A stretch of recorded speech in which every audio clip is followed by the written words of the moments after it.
Good evening, sim racing fans, and welcome to the virtual Atlanta Motor Speedway. Last week, we saw the Team Watson racing machine of Francois Martel pick up his first win of the season, as well as the first win overall for Team Watson Racing in the NASA Rallycross competition.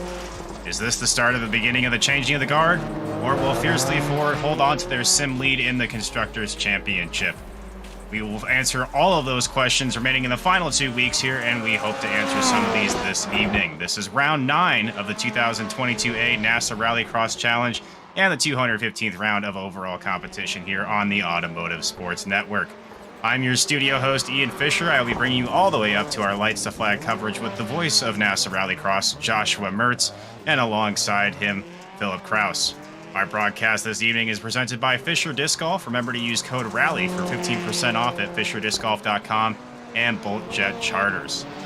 Our schedule started all the way back in February with round 1 at Brands Hatch, and since then we've been at Knock Hill, we've been to Landenbakken, we've been to Barcelona, all over the world, coming back to the United States, and we made it to Charlotte Lucas Oil, including our 2 Enduro rounds at Crandon and Wild West. And our final 2 rounds of the championship this week and next week will be in the short configurations of first Atlanta Motor Speedway tonight and then the Daytona International Speedway for our finale. Some storylines to watch tonight as Francois Martel gives his Team Watson racing team their first win in NASA Rallycross competition, which makes the Constructors Championship incredibly tight going into these final 2 rounds. Justin Robichaux wins his second Sportsman race of the season to extend his lead over Victor Aldrich in the Sportsman points battle. No surprise here, Subaru has clinched the Manufacturers Championship with 2 rounds to go. And all that Justin Robichaux has to do to lock up the Sportsman title is literally just show up and have some good races. Tyler Campbell trying to kick him down, and Victor Aldrich as well, would pretty much have to be absolutely perfect and Justin not show up to be able to grip the championship out of the Canadians' hands. Luke Kraus has to not show up, and that might be a possibility tonight because we're hearing rumors that Luke Kraus may not be here for the race, which is going to make our championship battle all that more exciting. And what is really exciting is the Constructors Championship. If we go down and take a look at these points in the Constructors Championship, the TWR Subi squad holds a slim 7-point gap over Fiercely Ford. You know, the Fiercely Ford team includes Luke Kraus, Adam Alderton, and Joshua Klog, while the Team Subi squad has Bodie Cryer, Magnus Okenhag, Francois Martel. That's just very talented drivers going head-to-head here for that Constructors Championship. Taking a look at our championship point standings, Luke Kraus holds a slim lead over Jakob Rafas, who both drivers we're hearing are not going to be in tonight's competition. So that opens the door for Josh Klog to make up a bit of a points difference here. The top 5 positions are separated by only 32 points. So going into the final 2 rounds of the season, it is going to be beaten and banging. It's going to be a battle all the way to the end for our championship point standings, just like we like here on ASN TV. Our Sportsman Championship is equally as tight. Justin Robichaux holds a slim lead over Tyler Campbell of only 28 points and only 1 more point back to Cody Cosgrove. Victor Aldrich is still in there with only a 32-point gap between him and the leader, Justin Robichaux. And our Manufacturers Championship has all been wrapped up with the Subaru manufacturer, of course, winning very early in the season. And there's really no surprises there, as the Subaru is possibly one of the most popular cars on the iRacing service for Rallycross here. Taking a look at our championship points format here, with that slim 30-point gap between the leader and the rest of our field, or rest of the top 5 of our field, that is, you can earn up to a maximum of 33 points in our round. So it is going to be interesting to see here if Josh Klog can decide to run the gauntlet and pick up all 33 of those points and really put the pressure on his Fiercely Forward teammate. So that will be neat to see today. The Sportsman points have just mysteriously disappeared from my spreadsheet, so that's very helpful as well. So taking a look at this track today, this track has seating for over 125,000 spectators and is located about 20 miles south of downtown Atlanta in Hampton, Georgia. This track has come very long way from the first race held in 1960, which is a NASCAR race won by legend Fireball Roberts, who took the pole at a blistering 133 miles per hour. Spectators from that day who watched a one small grandstand or blanket spread out in a adjacent dirt bank would not recognize this track today, even down to the name. There's been some configuration changes on the NASCAR side, with the tri-oval being added and especially the banking that was done recently this year, but we don't really care about that here in Rallycross. In 2018, iRacing decided to add 2 Rallycross configurations to this track. We are on the short configuration today, and this is reminiscent of a GRC track that was potentially going to be used in the GRC Global Rallycross Championship, but never got used as well. This track features one of the most unique elements of any Rallycross track here on the iRacing surface. As we watch some of our drivers qualifying now, a few places to watch out for are the winding turns of turns 1 and 2, and then also the infamous fishbowl turn. This is not wide enough for 2 cars to go through, so it'd be a very interesting place to watch all night long and see these drivers try to navigate that fishbowl as efficiently as possible, no pun intended, and also try to keep the contact off of each other. Atlanta Motor Speedway boasts one of the longest Joker deltas in the iRacing service, with a Joker delta of about 8 to 8.5 seconds, depending on how well you hit it. So it's going to be very important here to make sure your Joker strategy is A-OK. Going now to our race analysis, our final race of this, our feature race, will be 10 laps with a 12-car final and 2 Joker laps. To get there, we will have 3 heats, each including 6 laps and 1 Joker lap. The top 2 from each of our heat races will advance to the final automatically. The rest of our drivers will qualify for our semifinals, which are 8 laps with 2 Jokers, and the top 3 will advance to the final. Unfortunately, the rest of our drivers that don't make it in the top 3 from that session will be sent home. So very important to make sure that you get an early qualifying position either in the heats, or make sure you set yourself up well for those semifinals to get yourself into the future race.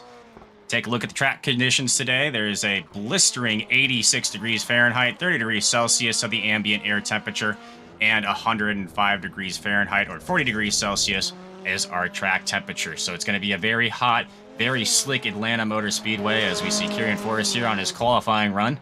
And it's going to be tough for these drivers to get the grip on their tires, especially through these asphalt portions of this track that you see here. This track is a combination of 36% dirt and 64% asphalt, just under 0.68 miles or 1.9 kilometers. And as we referred to as well earlier, that Joker delta of 8.5 seconds is going to be very important, especially with the double Joker lap strategy here, which is unique to the NASA Rallycross competition.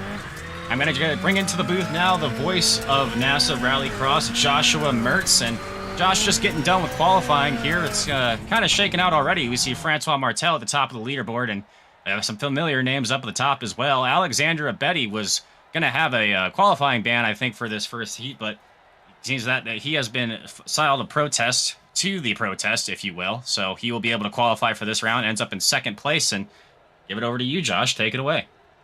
Thank you, Ian. Hello, everyone. Welcome to the 9th round of the championship. We are beginning heat number 1 with our grid. Francois Martel, last week's winner. Alex Abetty, Matt Kingsbury, Ryan Mowry, Bodie Cryer, Russell Peterson, Chris Wetz, and Damian Jensen. As Philip Kraus alongside me in the commentary box, commentary cube, retirement home, whatever you would want to say. We're going to get ready for this first heat race. And Phil, 5-way tie potentially in the championship. We'll talk about that in a moment as we get ready for heat number 1. Looks like one car jumped. It looks like it was Jensen there in the Ford. Green flag for heat number 1. Martel gets a great jump over everybody else. Matt Kingsbury gets nudged by Jensen in the 16 down to turn 1. Side by side, it was Peterson with Kingsbury through turn 2. We know how tricky this first sector is compared to the long track. And as we begin the first lap, Martel, Betty, Cryer, Kingsbury, Peterson, Wetz, Mowry, Jensen is off the track in the 16. But Phil, with no Luke Kraus and no Jakob Rafos, it's going to be essentially a 5-way tie for the championship. Yeah, 5-way tie in theory, but judging off of Luke and Jacob's attendance the last few races, probably a 3-way tie between Klog, Okenhaug, and Robbie Larill. It'll be really interesting to see how that plays out between those guys, as they're all only separated by, I think, 2 points right now, so it'll be really interesting to see who can capitalize on the absence of Luke Kraus today. As the top 2 are the ones that transfer out of this race, Francois Martel and Alex Betty. Cryer, Kingsbury, they are way back in the field. We're going to take a look here and see, were there any jokers immediately taken? Indeed there were. Jokering is Cryer. Much better run off the joker, and it's not like the long layout, Phil. You can't carry your momentum all the way down that straightaway. Yeah, it's a lot harder to get that overtake done when you're coming out the Joker. Usually you have to end up settling behind the car in front of you if there is a car in front of you. Otherwise, realistically, there's probably going to be a clash between the two of you unless you really calculate your move. Because when you're not on the Joker line, you're washing out to the right side. And that's where you come out the Joker, so you're kind of on a collision course. As through the fishbowl, Cryer looks to the inside of Abedi in the 127. Nobody jokers from the back. Actually, Peterson does in car number 9. He's going to come out battling Mowry. Nails the brake pedal to avoid the 815, but I feel like he could have got that pass done. Yeah, I definitely think he could have got that pass done, but he chose caution over aggression since they aren't fighting over a transfer spot right now. It's smart to avoid a penalty from that, but right now, Josh, I'm looking at Kingsbury right now. He's 12 and a bit seconds back from the lead, but that's only 8 seconds back from Abedi, and that's going to be really close on the Joker transfer between those two. And we see Bodie Cryer, well, we looked off monitor at Bodie Cryer. Here he is, battling with Abedi. And Matt, I feel like, is going to Joker on the last opportunity and steal this potentially away. If you're Bodie Cryer, I wouldn't worry about Matt. I would just be trying to get by the 127 of Abedi here. Yeah, you can't worry about Matt as Bodie Cryer right now because he might make a mistake, and there's nothing you can do to him anyways. He's in clean air. There's nothing in front of him for like 3.5 seconds, so you might as well just focus on the car ahead of you, get that move done, give yourself the best chance possible getting into the final through this heat. Going to take the white flag. Martel and Abedi, no changes to the top two currently. Cryer looks like he's faster on entry to the fishbowl. And I remember when I raced the Subaru, a lot of grip. Kingsbury Jokers! Contact between them, and they both spin, exiting the Joker. All three of them crashed. Cryer involved. Here comes Mowry in the 815. White flag for Martel, and the transfer spot blown wide open. This is going to be really interesting for the transfer spot. I think Cryer has pretty severe damage to the front of that Subaru. He plowed into one of those Fords there, but Mowry's got to get the move done on track now, and it's notoriously hard to overtake here at Atlanta without contact. As what could have been for Matt Kingsbury, but the previous move that we saw with Peterson versus Mowry, that's exactly why you don't send the car like that, because that will happen. Final corner for Francois Martel. We're not missing anything up front. The French-Canadian will take the victory. Wets Jokers ahead of Mowry. Final corner. Who is going to transfer here in Atlanta? Cryer off the final corner. Wets trying to get close, but the man from Texas, the only driver to race in every single season, can't get it done. He comes home in third ahead of Mowry, Peterson, Kingsbury, and Abedi. And that went from 0 to 100 very quick here in Atlanta. Yeah, that definitely... The intensity ramped up really quick there. I'd be interested to see a replay of Kingsbury's Joker merge if we have time. I don't think we do though. But I believe it was just one of those things with the Joker. When you're not jokering, you're washing out to the right. When you come out of the Joker, you're on the right, and I think they might have just met in the middle. As we are getting the replay of it actually. Oh, he just tried yeah, that's nothing to do with Abedi. Kingsbury just tried to pinch him into the inside wall almost. So, unfortunate for Kingsbury, but it's not something he had to do. He was easily past Abedi. I don't know why he did that. Heat number 2 in Atlanta. Campbell, Ragster, Clogs, Schofield, Palacio, McKenna, Ost, and Huffman. As we get ready for another 6-lap race here in Atlanta. Green flag. Inside groove there. Campbell gets a terrible start. Ragster's going to lead us down to turn 1, 3 wide, nearly 4 wide into the first corner. Schofield hits Palacio. Around is Clog, the fiercely forward driver. In car number 3, turned off the front bumper of Campbell. Contact, it looked like, between Schofield and Ost down to turn number 1. That is the last thing Josh Clog wanted to see when he's potentially going to be fighting for a championship next round. Actually, there's no potentially about it. He is going to be fighting for a championship next round without Luke here. Fighting for a championship in drivers and in the Constructors Championship with Fiercely Forward. And Woven Planet Racing, Justin Robichaux, Sabian Raxter, all those guys down on points in that championship. This is exactly what they need to see. And Jamison Huffman for the Subi squad in car number 23 sits in a transfer spot. Yeah, he's just capitalized on the chaos there. And we know from when we've ran Atlanta Short in the past that the starts are always chaos here. It's just such a short run into turn 1, and the way the grid is, because you're starting on dirt, the inside groove always gets a better start than the outside, and it just kind of fumbles everyone up going into the first corner, and it's always chaos. It never has been a clean start here in Atlanta Short, so I was kind of shocked by the first heat, to be honest, Josh. As Martel is for Subi squad, he won heat number 1. Sitting in a transfer spot in heat number 2 is Jamison Huffman. I made a comment last week to the guys while I was racing. I said, James Watson is building a juggernaut, and I can't remember if he replied or not, but I know that I said that because of all these drivers that he has taking the fight to Fiercely Forward and to Last Lap Motorsports. We're looking at Christian Ost battling with David Schofield in the fishbowl, really wide as the 157. 27 tries to cut down, can't get into the throttle. Yeah, you can just see the lack of traction when you run the outside through the fishbowl there. You're just in those, not the marbles, but like the marbles of the dirt. Is Schofield's looking to the outside, trying to do an over-under here maybe. Now he has to settle in behind him. Sorry about that, Josh. Please continue.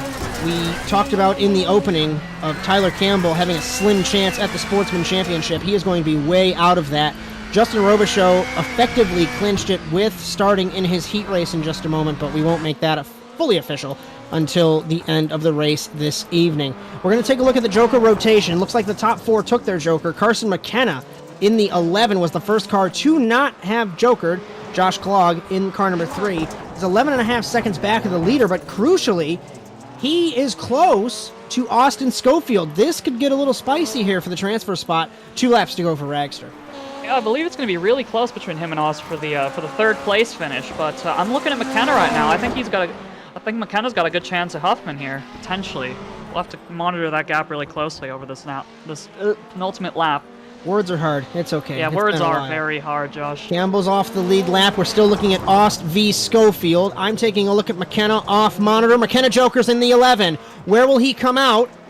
He comes through the Joker ahead of Ost, barreling down on the 23 of Huffman, but he can't get it done. White flag for Ragster. This is going to leave Klog as the only driver to Joker.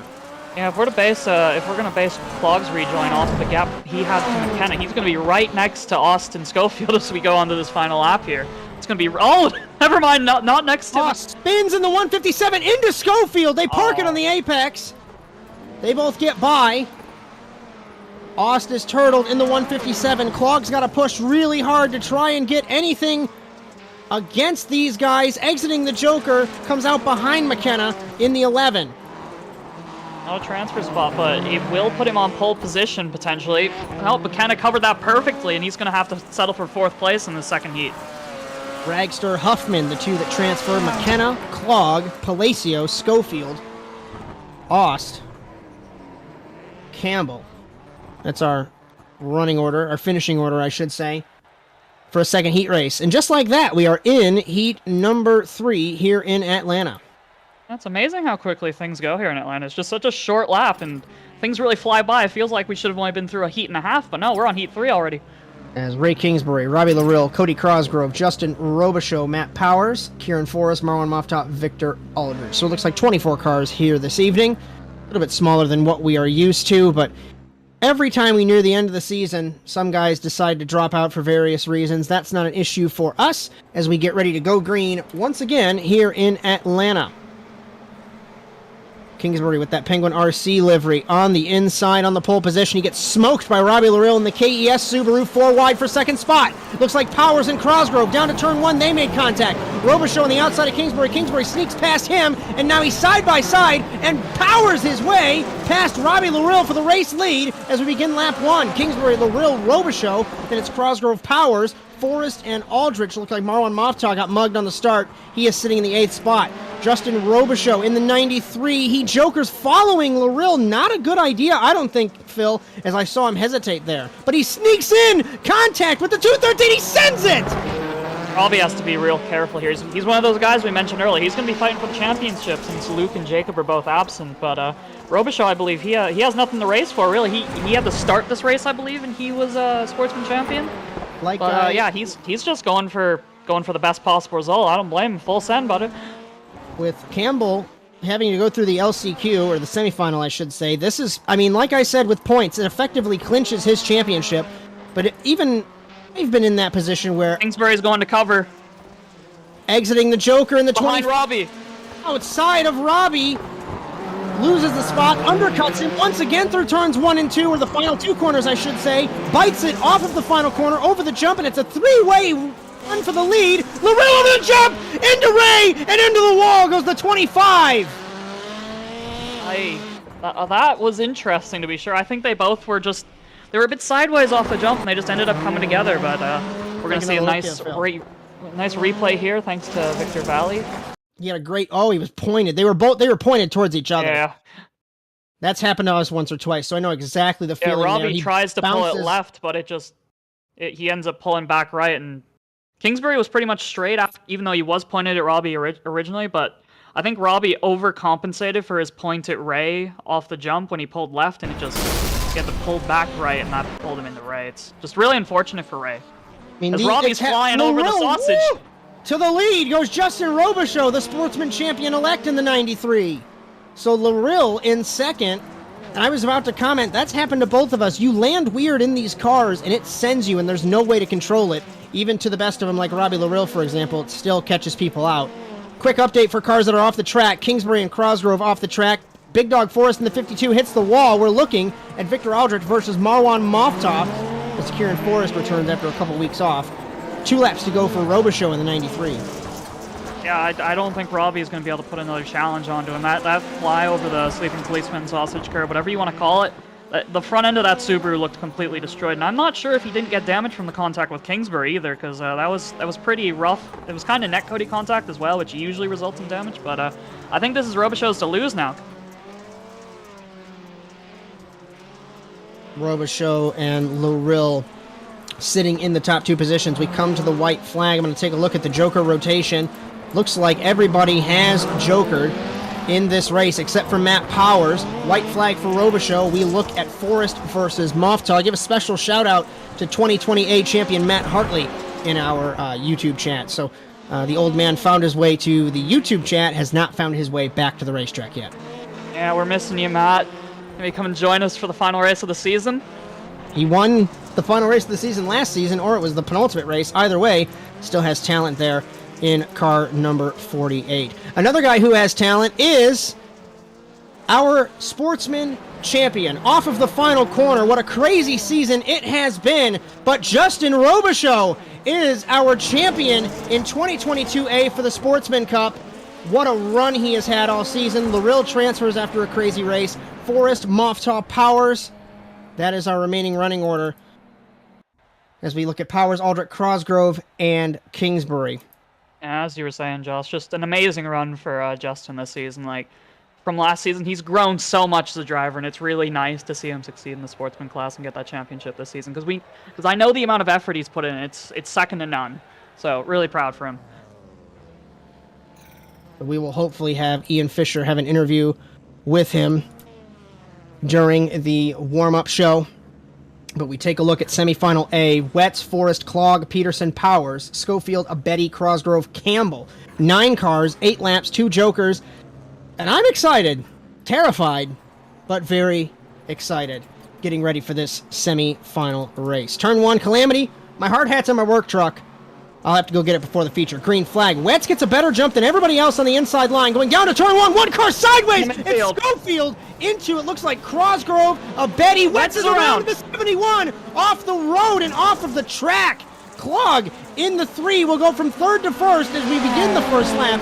Forrest and Powers sitting in the transfer spots. I'll take a look off monitor. What happened to Chris Wetz? Yeah, there's that chaos that we're used to from these Atlanta short starts, but it had nothing to do with the layout. He just drove it into the wall. Oh, Chris. He locked it up and drove it into the wall. I think most people were driving pretty deep into that corner, but Wetz just a bit deeper than the rest and threw it into the wall. And unfortunately, that's his chance at making the final here in Atlanta. Clogg, Powers, and Cosgrove was involved in an accident. I'll have to wait for the timing. He must have jokered. I was looking off monitor. We'll take a look. He did joker in the 18. Abedi did as well, it looks like. So did Schofield. The entire top 5 jokered, so that's... So Big Dog Forest did not. Right, we're looking at a battle for the lead here, Phil. Sorry to cut you off. Clogg versus Powers. Jokering, Big Dog Forest and Schofield. And Kieran slides. Oh, Kieran. Nearly takes out most of the field there. Yeah, he's really lucky to get away with that, but we still have a battle for the lead going on here between Schofield and... I'm sorry, it's not a battle for the lead. It's a battle for second between Schofield and Clogg. Abedi has completed his strategy, so this is the best thing that he can do to try and get that clear track, like we've said so many times before. Clogg's going to joker to complete his strategy. Where is Abedi in the 127? Nowhere close, so the top 2 maintain their battle here, Phil. Yeah, but it's still a net positive for Abedi. He's got clean track. He can run his pace, and the car behind him, I believe that is Kieran Forrest. Has he jokered twice now? Did he just joker again? We will see. So Kieran Forrest just jokered again, so that is a legitimate battle for position between those two. It'll be interesting to see how those 3 cars who haven't jokered yet play into this, but I believe all 3 of them might have had to tow due to the star crash. As we'll take a look. Looks like everybody has jokered here. As everyone except for Crosgrove and Peterson has not jokered either, nor has Campbell. But from the top 5, everyone has completed their strategy, so we're going to take cross flags here. And Powers, half a second down on Josh Klog that last lap. Yeah, I think people are just starting to settle into their position. Powers knows that he's going to be locked into the final if he finishes where he is, because while Crosgrove still has a joker to do, the closest he can really come to Powers is like 2 seconds back. He's going to be battling with Abedi probably on his last joker. It should be between Abedi and Crosgrove for this final transfer spot, because Kieran Forrest, while quick, has just been making a few too many mistakes in the semifinal. And that's what I was going to mention over the past 2 weeks that I ran. You can't just jump into these cars and be fast. And while Kieran's good, he knows his way around a rally car, even 1 or 2 weeks out of the car, and that's a result on the pace and the mistakes. Yeah, that's why I'm not jumping back in, Josh. I'd have to acclimatize for way too long than I'd want to. You always claim that you didn't practice, and I always called BS on that. Klog, Powers, Abedi, still the top 3, so we're going to take 2 laps to go. Okay, Josh. It's easier to not do practice when you do drive the car every week, though. I'd have to practice to get used to it. As Peterson has 1 joker left. Campbell has not jokered. Crosgrove He's jokers. looking to the inside. Final corner, coming to 2 laps to go. This is for the transfer between Abedi and Crosgrove. Crosgrove, they both got taken out in turn 1, but everybody else decided to crash and not sit in a transfer spot. So here we are. We're going to keep an eye on that. We're not missing anything up front. It's a 4/10 of a second gap between Klog and Powers. We'll have to keep an eye as well on Tyler Campbell. He took his first joker. Delta-wise, I'm not sure where he is on timing and scoring. Mine on my monitor is broken. Here comes their second He will joker as we speak, Josh. Inside of Crosgrove. It's going to be a 3-car now battle. on the outside, we're going to take the white flag in the first semifinal 3-way battle for the transfer spot. But it's going to be really hard for Crosgrove now to get this move done on Abedi, because he's going to have 1 eye forwards and 1 eye back, because Campbell's putting pressure on him as he's trying to put pressure on Abedi. He hits the grass, locked up the left front, can't get it to turn there. It is every manufacturer represented in a potential transfer spot. Campbell sneaks to the inside, closes the door, does Cody Crosgrove, into the fishbowl for the final time. Abedi ahead of Crosgrove, ahead of Campbell. We'll expect to send here into the final corner. Top 2 have not changed. Peterson jokers in the 9. He comes out in front of Campbell. Final corner, Crosgrove sends it over the sleeping policeman, can't get it done. Klog wins, Powers second, and transferring through is Abedi. As seating 13th, best of the rest is Crosgrove, 15th Campbell, 17th Schofield, 19th Forrest, 21st will be Peterson, and 23rd Chris Wetz. What a semifinal that was. It just seemed like a case of, oh, I crashed. Oh, you crashed harder. Okay, I'll take these positions. That's kind of what happened for Abedi there. He just kind of got into that 3rd place and held it for the rest of the race. So Take really a look happy at for him. our semifinal B: McKenna, Mowry, Moftaw, Palacio, Kingsbury, Aldrich, Ost, Jensen, and Ray Kingsbury. We know how quick Ray Kingsbury is. He is last on the grid, and he just says in chat, "I am determined to make it through this from last." Good luck. Yeah, he's going to have to hope for some chaos in turn 1, I think, with how hard it is to pass here. As we get ready for another 8-lap race here in Atlanta. 4 rows deep, 3x2 by 3x1. Green flag. McKenna gets a great jump. Mowry gets a better jump off the line. 4 wide, 1 car around. It was mopped off the front bumper of the 16 at Jensen. Kingsbury gets by 1 in turn 1. Much cleaner. I should hold my breath as we go over the jump for the first time. It's Mowry alongside McKenna with Kingsbury. Matt, that is, sitting in 3rd. Remember what happened to him in the first heat race he was in. He peeked to the inside of Mowry. Give him a little nudge. Palacio followed by Moftaw, Ost. We have Aldrich, Jensen, Palacio, and the Kingsbury. first to joker. Palacio, and it looks like Moftaw jokers. Everybody else doesn't. Yeah, that's a really smart play by Palacio to get the clean air, because everyone's pretty much stuck in a train right now, I'd say. Like, every single one of these guys. Look at them as they just come snaking through the penultimate corner. Kingsbury tries to take the outside move on Aldrich, can't get it done. He might have shot himself in the foot here. He might not have been able to joker. I think he was battling Jensen. He couldn't. He was on the outside. But if I was Kingsbury, I would have to joker now, get this clear track, get by all these guys, because you know you're quicker. McKenna's run McKenna wide. off the track, comes in front of Kingsbury in the 21. So Matt's Ray not does going to be joker. happy about that. Matt on the outside of McKenna, down to the penultimate corner. Can't get it done. He gets checked out wide. You know who disappeared, Josh?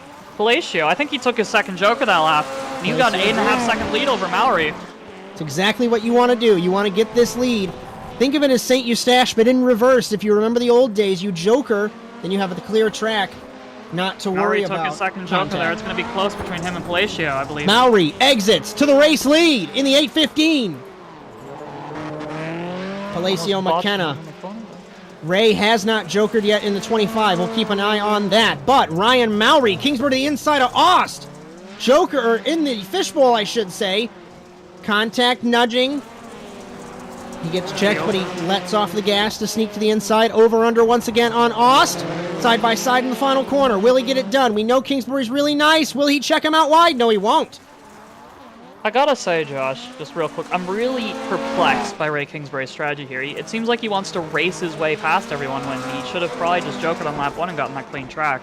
I didn't know if that was appropriate commentary, because I wanted to say the same thing. Cross flags for Ryan Mallory, Palacio, and McKenna. Those guys have taken their jokers. We look at Aldrich, who is sitting in the 4th spot. He has 1 joker left. Kingsbury has 1 joker left. Damian Jensen, Kingsbury, Christian Aust, they have not taken their jokers. So halfway through, this is going to get a little tasty to see who will transfer here.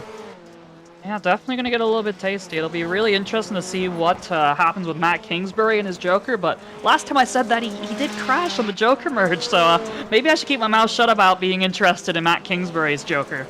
But as hopefully Victor can bring back the timing. Sorry, go ahead, Phil. Oh no, I've already lost my train of thought. Sorry, we're in the retirement home. My memory ain't too good. We look at this. It is 8 seconds from McKenna down to Jensen, essentially. So the bottom 3 have not taken their strategy yet. Actually, Jensen has taken 1, so he will cut the gap down considerably here. I believe you said the joker delta was 8 seconds here, Josh? Mofta jokers and goes to 3rd in the 191. The Egyptian goes ahead of Carson McKenna. That's Mofta to 3rd, but Matt Kingsbury was ahead of him before he jokered, so that's a sign of things to come for Matt. 2 laps to go for Mallory in the 8:15. Palacio, Mofta.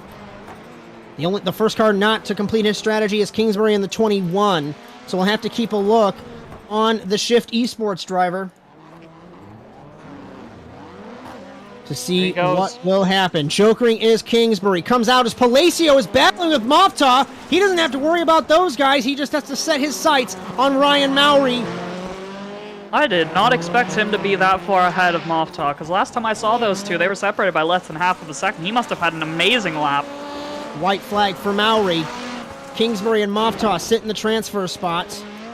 Palacio continuously blinking. I'm not sure what's going on with the 83. And Kingsbury, Ray took his first joker. He's still 12 seconds off the lead. He could potentially sneak into a transfer spot here, especially if they're going to race like this. Mofta, Palacio, and McKenna all on top of each other. Jokering is Ray in the 25. Mofta nearly hits the wall. Where is Ray? Ray hits McKenna. I don't think he's going to get it done. No, that's Final not for the corner. transfer spot. Ryan Mallory, Matt Kingsbury, and Marwan Mofta transfers. Palacio best of the rest. Ahead of Kingsbury, Aldrich, Aust. Looks like Jensen, McKenna, and that strategy call from Ray Kingsbury, that sealed it. Yeah, it just didn't pay off for him. He was stuck in traffic the whole time. I think if he took that joker on the first lap, like I was saying in the middle of the race, he would have comfortably been in the final. But you win some, you lose some, and that was definitely a battle lost for Ray. We're going to bring back in Ian Fisher down in the studio. We're going to step aside, and hopefully he's going to have an interview with our Sportsman Champion, Justin Robichaux. You're absolutely correct, Josh, and I just want to be the first to congratulate Justin Robichaux here on the ASN network for winning his Sportsman Championship in 2002. We're standing by with him on pit road right now, and Justin, you come all this way, and you actually clinched the Sportsman Championship with 1 round to go. Just tell me how it feels. I'm over the moon, like over the moon. I can't wipe the smile off my face. I mean, I didn't even realize it locked up until you guys made the post about it, but I was just really hyped about just getting a heat win. I thought that was, I was just there celebrating hard with my team, and you know, we're all in the feature now, so that, you know, as a team, we're just having a ball right now. Well, we've seen you for multiple years now, and we've seen the progression that you've taken from when you first started racing here in NASA to now a Sportsman Championship. Talk a little bit about that journey and what got you to that point. Oh, I owe it all to my team for sure. Like, I got in here, I bought a Subaru and just kind of started feeling out the tracks and everything. Just got into it, and you know, it's been a lot of work. I jumped in a Beetle kind of midway through, shifted and drove for Dirt Esport, and then, you know, we kind of clicked. A few of us clicked, went off, did our own thing, kind of got our own sponsorship, and then, you know, with that we started taking things a lot more seriously. Like Savian, I owe so much to him, seriously. Like from the get-go, he got in, kind of took me under his wing and showed me the ropes, and you know, now it's to the point where the Beetle just, it feels like an extension of me, and you know, learning the tracks every week, or it's just coming more naturally, and the consistency's there. And you know, I used to crash a lot, and I would blame a lot of my past, you know, downfalls to that. Earlier in the season even, I just, you know, got into some unfortunate wrecks and just put myself in bad spots, but no, even halfway through the season, something just clicked, and we've just been riding off, and it's been having a blast with it. You spoke about your teammates there at Woven Planet Racing. In the Constructors Championship, you find yourself in a top 5 spot, sitting in 4th place right now behind Spark and Last Lap Motorsports. And tell me a little bit about what that takes as a team to prepare your guys every single week to tackle these tracks, and you just make it through these races. And like you mentioned, all of you guys made the feature. What does it take as a team effort to get that done? Oh, practice and working together, really. I mean, racing, there's so much to a track, and you know, one person can be better at one corner, and someone can be better at another, and you know, we're really good at figuring that out. So we just make each other faster. So, like, you know, I'm quicker a second in this turn, and Savian's quicker by 2 seconds in that, and then we're all 3 seconds faster. It's just it's wild. It's been a lot of hard work, a lot of comparing, and a lot of laps, man. So I got to ask now, Justin, what's next for you? Oh, I'm coming back. I'm going to come back. I'm going to race in pro. I'm going to, you know, I want to be a top 10 driver in this series. I put up top 10 qualifying times, and, you know, they get better every week, and I feel a lot more comfortable out there. But, you know, I want to come back. I want to prove myself. I want to be a feature night racer every week, or at least be contending for it. And that's kind of a goal for me. Well, we'll look forward to seeing that for the rest of the season and next season as well. Justin, congratulations again on your championship. Thank you so much, guys. That was Justin Robichaux, your 2022 Season A Sports Car Champion. Got about a minute left here in qualifying, so we'll just touch a little bit on the track facts again here. This track is located in Hampton, Georgia, just over a half of a mile at 0.68 miles, 1.9 kilometers, 36% dirt, 64% asphalt ratio, and as we mentioned before, that Joker delta of 8.5 seconds has led to fireworks and just entertaining racing so far. We saw the first lap heat incident between Abedi and Kingsbury, and it's so hard to get through those Joker laps, and really I would say it's the responsibility of who's ever jokering to make sure that path is clean coming out of, because as we're watching on board right now, if you're the car that's coming on the normal track, you can't see anybody coming out of that Joker lap. So it's very important if you're taking that Joker to make sure that you don't take out anybody, and it's your responsibility there coming out of that Joker lane. So it's going to be very interesting to see what our drivers do in our feature race there to handle that. This is going to be a 10-lap feature. We're going to have 2 Joker laps, so the strategy that we talked about is going to be very important coming into play. And once again, our track temperature is 105 degrees, so it's going to be very slick, very hard for these guys to find grip on the asphalt section, so they're going to do all they can to keep it on the track. Championship implications are still in play. Josh Clog there saw he had a little bit of trouble getting through, but he's still here. And as we mentioned earlier, Luke Kraus and Jakob Rafos are both not here tonight. So really, it's going to be a battle for the rest of the year between Josh Klog, Magnus Okenhaug, and Raleigh Royal for these last 3 podium spots. So going to be interesting to see who takes the flag tonight, Josh. As we have a little bit of time until we go green here in Atlanta, a little bit of technical difficulties. The server is set to 10 cars instead of the normal 12. So I'm going to go through quickly some unofficial points. Well, never mind. This whole spreadsheet's broken. So we're not going to go do that. But I want to bring in, I know you probably don't want to talk, but Victor Vallee, Philip Kraus. I want to ask you guys, and Victor, you don't have to, I know, you don't want to, whatever. Let's do some predictions for the feature as we wait for this to go. Let's look at our grid. Martel, Ragster, Robichaux. The only 2 Sportsman cars in today's race in the feature are Huffman and Robichaux. If we look at qualifying times, I think it was considerably, Robichaux 36.654 to Huffman a 37.2. So it was a decent amount of time difference between those 2 guys. Yeah, it's always going to be hard to make a prediction at a track like this because just the chaotic nature of it off the starts. We've seen it in pretty much every race outside of Heat 1 and Semifinal A. So it seems to be a trend that the first race in a certain group seems to be really clean off the start. So maybe we can carry that energy into the final and have an amazingly clean start for the final. That'd be great because I really want to see all 12 of these guys duke it out. Well, I'm going to try and roll it back here. Hopefully, maybe we can, to see, as I apologize for pausing there, our new session is up. So I was going to say if we can pull up a replay of what happened to Ray Kingsbury. I feel like he was trying to joker, but he was held up by Jensen, I think, in the 16. Ian, you said to kick it back to you. What else do you got for us? Oh, well, I mean, we could just go through the track facts one more time, and we've already done that. So we can take a look at our unofficial point standings as they sit right now. Now, keep in mind, this does not include any of our results from our future race, our semifinal races or our heat races so far.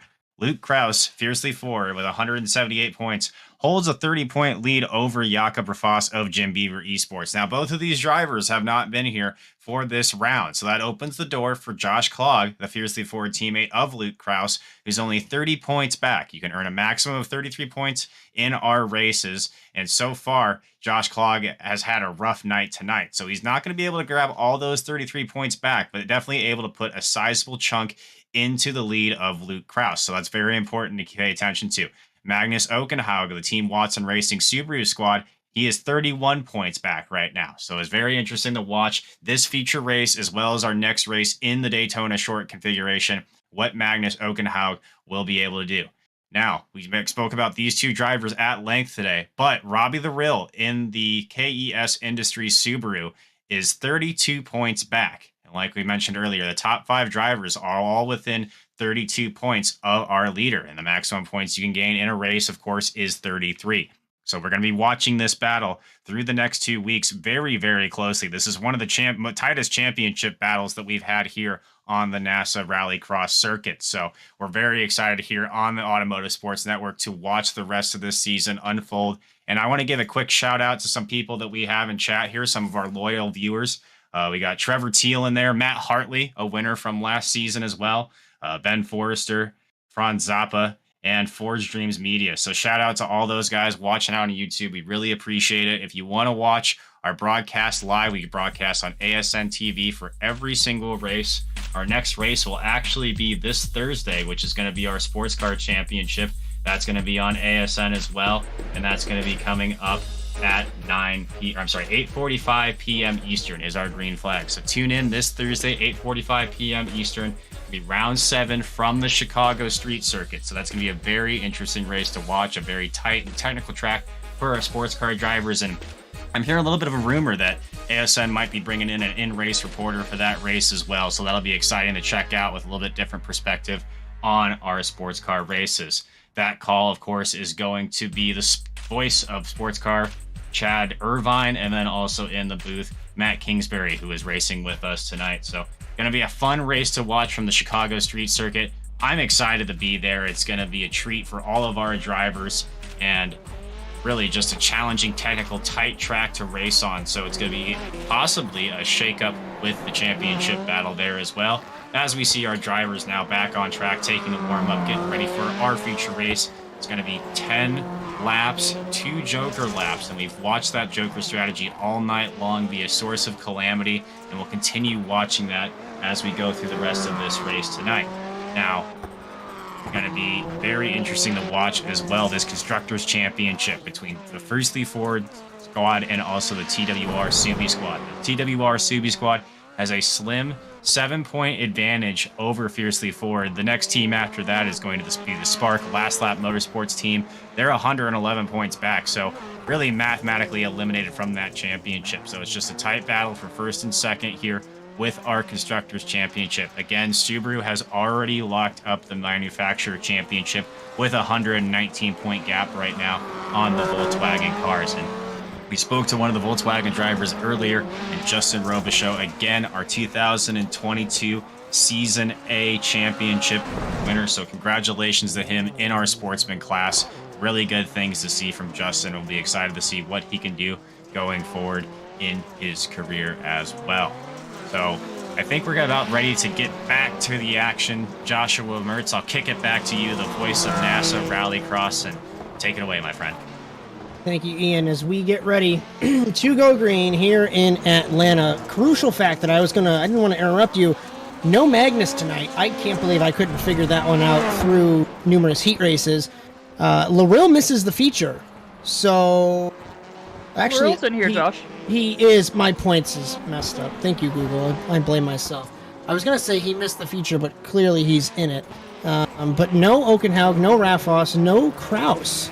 So it's realistically going to be Loril versus Clog. 30 points versus 29 if you're looking at them trailing on Luke Kraus. So they're effectively tied going into the penultimate race. Ooh, this is I think this is the first championship that we've had go down to the wire. Maybe we had Magnus and we had and Magnus Hartley. and Hartley. Aside from that, I think it was us. I think it's been a while. It was us, and then it was Luke Kraus. I think there was a few seasons of Sinjay Silva in there, but yeah, it was the first time in a while we've had a season go down to the wire. So it'll be really interesting to see how this plays out tonight and next week. As we get ready for Atlanta, round number 215 overall, round 9 of the 25th season, we look at our starting grid. Francois Martel trying to go 2 race wins in a row. Sabian Rackster, Justin Robichaux, our Sportsman Champion, Bodie Cryer, Jamison Huffman, the only other car that could fight Robichaux for the Sportsman win. Loril, Clog, Mowry, Powers, Kingsbury, Abedi, Moftop. We pay attention to the TWR Subi squad. They are battling Fiercely Forward. They have more cars than Fiercely Forward. It's only Josh Clog. Now, I didn't even grab my hard hat from the work truck, and I feel really bad because we'll need it going into turn number 1. Thank you for joining us here on ASN for NASA Rallycross as we go green in Hampton, Georgia. Off the line, Martel gets a great jump despite having to ramp through. Huffman bumps into Robichaux, gets into Ragster into turn 1. Take the 91 out of it. Clog to the inside of Huffman, shoves him out wide. Robichaux gets caught on the wall. Bodie Cryer tries to sneak in there. Martel's trying to pull away. 2 cars around. It looks like it's Powers. It is Kingsbury and Robbie Loril, our championship hopeful. Jokering is Martel, Robichaux. Clog does not. Huffman does. Moftaw does. And Matt Kingsbury parks it in turn 1 and says, "Thanks, Robbie. Steering is gone." We'll have to take a look after the race. Yeah, that is that's not what Robbie wanted to see as a championship hopeful after that. He's probably going to be finishing in the bottom 5 of tonight's final, and it's going to be really difficult for him. Over the sleeping policeman. He's sitting in third, and he ramped it. And the top 2 finished their strategy. Robichaux, interestingly, didn't deviate the strategy. Huffman gets a slowdown in the 23. Moftop sneaks in there. Jokering is Cryer and Clog in the 3 and the 05. I'm not sure about the strategy call for Clog. He's just followed Cryer again, and he's stuck behind him right now, so it's a bit interesting. It's a bit perplexing, kind of like Ray Kingsbury's strategy in the last semifinal. He was going to bite off the corner, was Clog, but he couldn't get it done into turn 2. Very tricky sector to get right, that right, left, right chicane. I have bit that middle sleeping policeman numerous times. It's not a fun time. We take a look here. We have 11 cars on track. Last one is Savian Ragster. We look at Larill and Matt Powers, 237 and 213. Larill to the inside in the Subaru. Doesn't check him like I thought he might have. At least I would have, because I'm a terrible driver. Moftaw, contact with a Betty up further in the field as they are battling, it looks like, for the 6th spot. The 7th and 8th. Powers and Larill. Powers trying to hold him off, but Larill passed him in the 213. Back up front on camera here. Clog jokers in the 3. Cryer in the 0-5 does not joker. And if we look at the rotation, Clog has already jokered once. He has jokered twice, so now he's going to hope that he can get it on full pace. Yeah, he's going to have to pass Robichaux on track, and I think Martel's out of reach for everyone right now, but Huffman, when he takes his second joker, he should be ahead of Josh Clog, so that'll be interesting to say the least. Oh, never mind. Huffman has already taken his second joker. My apologies. I'm very excited to take a look at points after this race to see how this shook up everything. With cars not being here, with people out of position, this finale might seem like a conclusion, but I don't think, or a foregone conclusion, but I don't think it will be. We take a look in the fishbowl. There for just a minute, it's Marwan Moftaw and Savian Ragster. Moftaw, the 3-time winner in the championship. Maori jokers in the 850, passes Ragster. Will he sneak to the inside of Moftaw? No, he doesn't. Ragster gets a better run through the corner, can't get anything done. That straightaway, that short shoot is a little too short to get anything done, Phil. Yeah, that short shoot, it's so much shorter, as you were saying, than the Atlanta long layout. But yeah, you just really can't get anything done on that straight. Oh, sorry, you're talking about the little short shoot in between the two. My apologies. Yes. The other straight is also very short, so I got mixed up there. But yeah, that short shoot's impossible. Maori jokers in the 815, puts him ahead of Cryer and behind Abedi. So we take 4 laps to go for Francois Martel. This has been... Maori got a slowdown from his joker. But yeah, it's another race for Martel where he's just kind of ran away, and the tracks aren't really the same, but look at him go. Really impressive showing from him once again, and I believe he's a part of the TWR Subi squad. Cryer exits the joker nearly into Clog in the 3. They came together nearly. Martel 3 laps to go. So it is TWR Subi squad, Woven Planet, and Fiercely Forward in the top 3. If you told me that a couple seasons ago, I would have called you crazy when we had Connor Parisi and Sindre Silva and the likes of them racing in the championship. Yeah, a few seasons ago, it was pretty much a foregone conclusion that there would be a Jim Beaver Esports car, and my apologies, but I forget Sindre Silva's team. I think it was something, Fox Gaming, perhaps? But yeah, he was racing for them, Apex, and LLM at one point.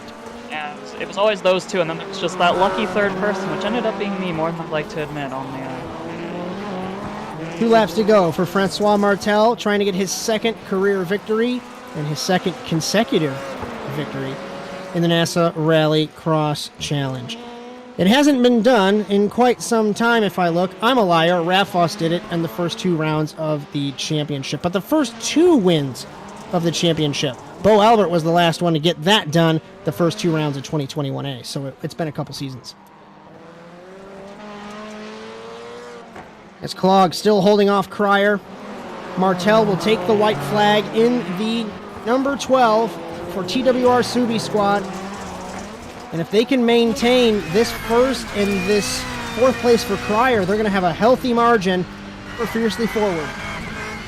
Yeah, they were already 7 points ahead of the Fiercely Forward gang going into this race, and just having 3 cars against 1, it's going to be tough. Martel hit the wall in the fishbowl. I don't think it's going to be enough time for Robichaux to do anything, but there must be damage on the right-hand side on the right front. Luckily, he's got 2 corners left.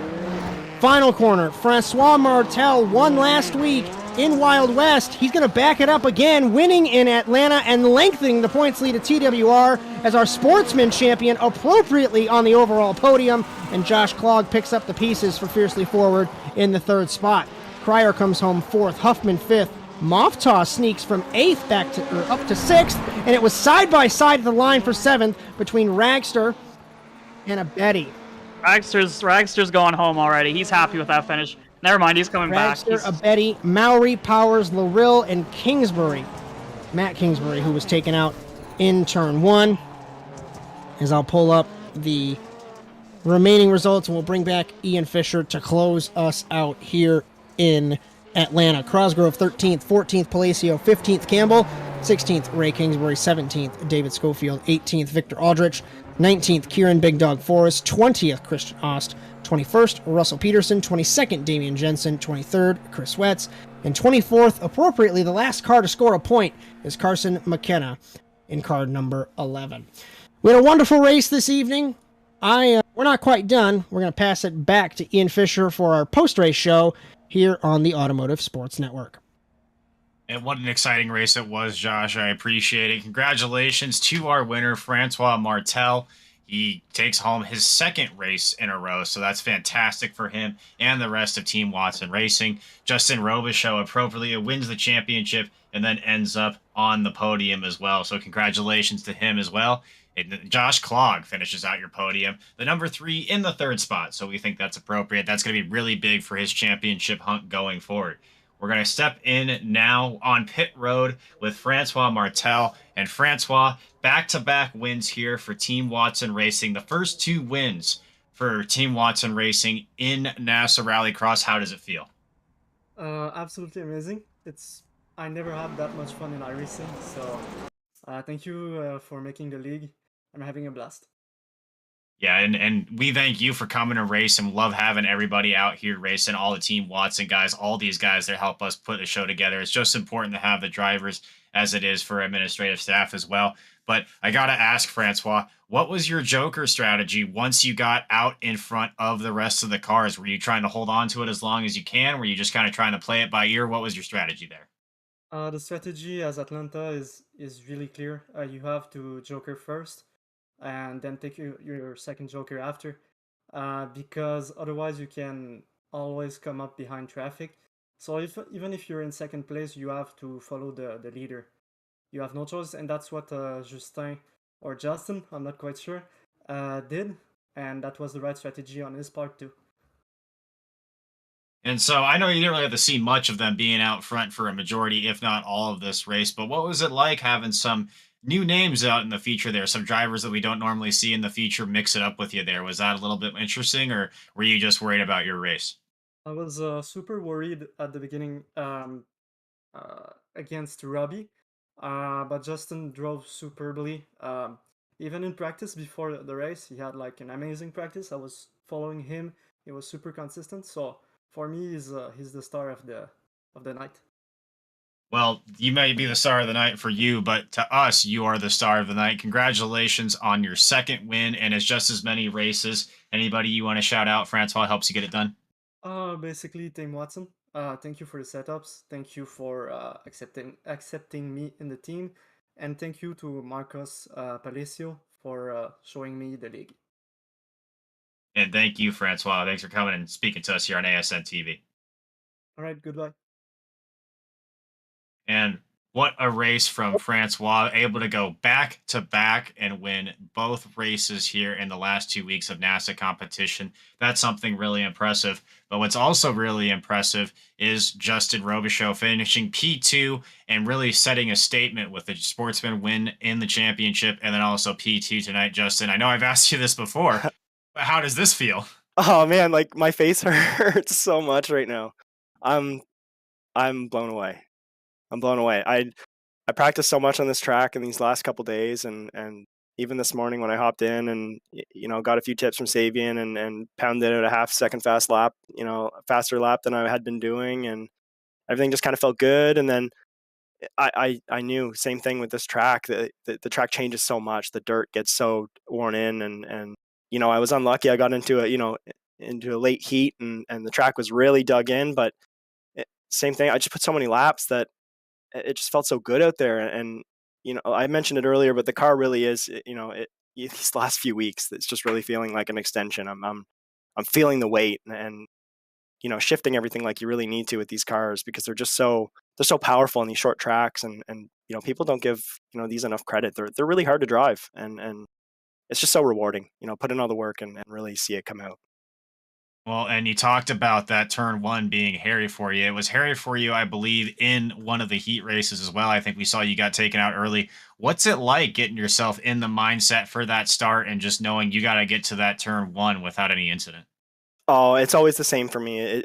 And usually it's a gentleman's thing. You just file in and try to not be, in anybody's way. Obviously, some things can be out of your control. Like I'm really disappointed about, the heat start. I got kind of shoved off into my own teammate and then took my teammate out. So, that's, prime example of things that you can come in and be as prepared and be in the best position possible and still be as careful as you can. And a little bump will just send you into your own teammate and ruin his race. So, huge shout out to Savian. I think he had some masterful speed out there, and he definitely would have taken that win ahead of me for sure.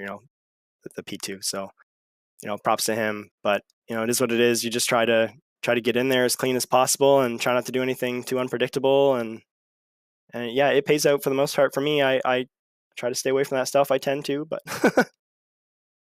Yeah, and that was in no way trying to call you out as well. So you finish with the Sportsman Championship, of course. We talked about that a little bit earlier, but correct me if I'm wrong here. I don't have the stats in front of me. Was that your first championship podium in NASA as well? It is, yeah. It's my first feature podium for sure. And this year's been pretty hefty on the features for me, and compared to previous years. So it's like I said, my face is just hurting. I'm smiling so much.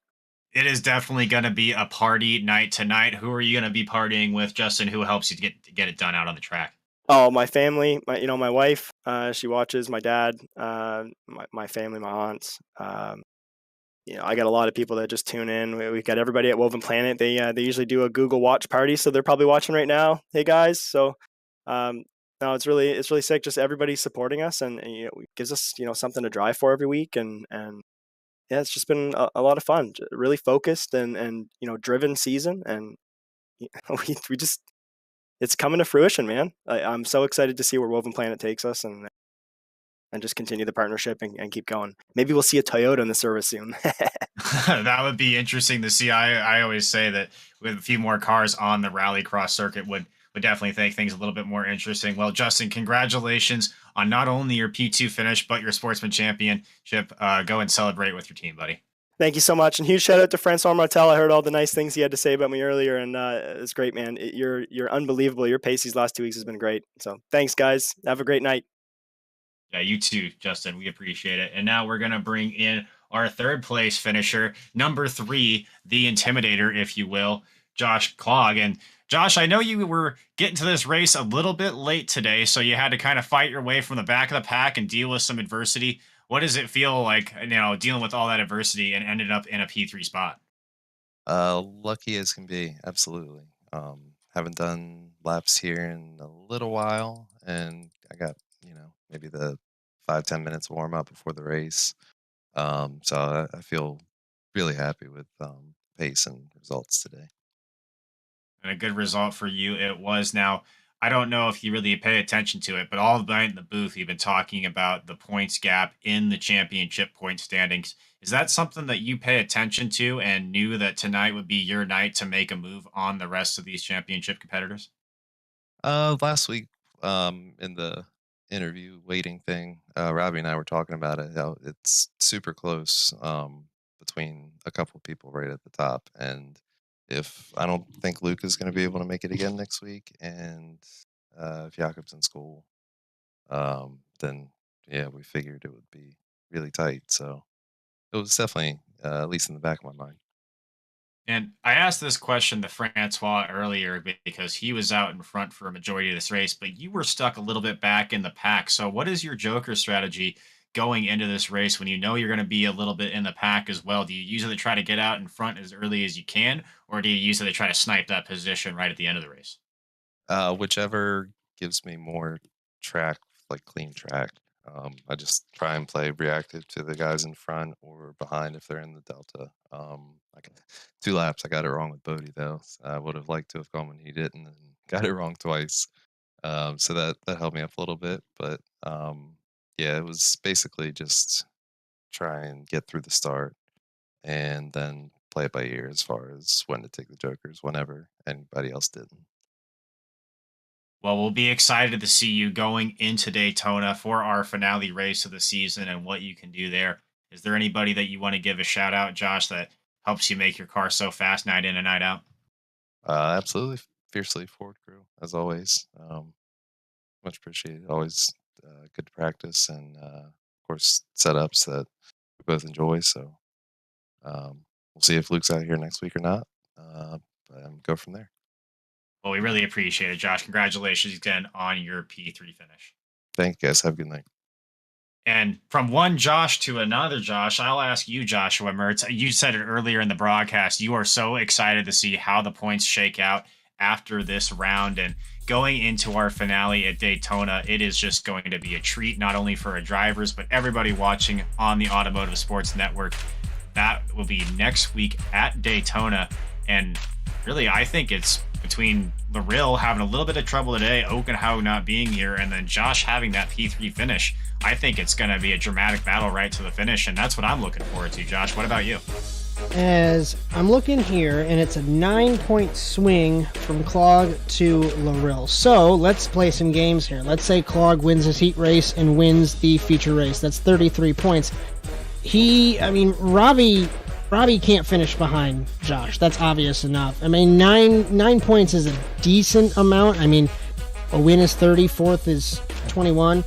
I don't like to predict these kind of things with how volatile NASA Rallycross is now.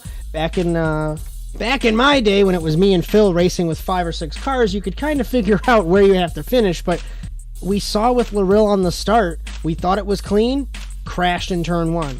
Anything can happen. I've said that for 9.5, almost 10 years now.